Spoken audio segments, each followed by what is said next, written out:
Traditional fishermen are at risk of losing vital fishing grounds in Kalpitiya. The illegal activities of a handful may soon cause the nation to lose its largest coral reef in Kalpitiya, affecting not only traditional fishermen but also the fish population in this biodiverse area. Newsfirst Florin Rajendran reports. Kalpitiya, isolated for decades by conflict, has a history which dates back thousands of years. While it is home to what was a thriving fishing community, it was identified as a key port by the European colonists and is even believed to be the location of the fabled Bronze Beach or Thambapani, where Prince Vijaya first made port in Sri Lanka.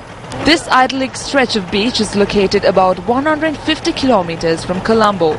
The coast of Kalpitiya has become a major tourist hotspot post-war, attracting tourists from across the world and from across Sri Lanka who come here to witness the monumental reef.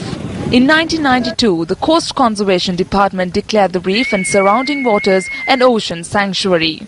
While 400 species of aquaculture have been identified, Kalpitiya also boasts of almost year-round whale and dolphin watching.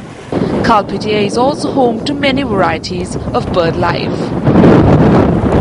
We are at 20 nautical miles here at sea. Now, the most precious coral reefs in Asia are located at this location. A number of tourists arrive in their numbers to witness this wonder.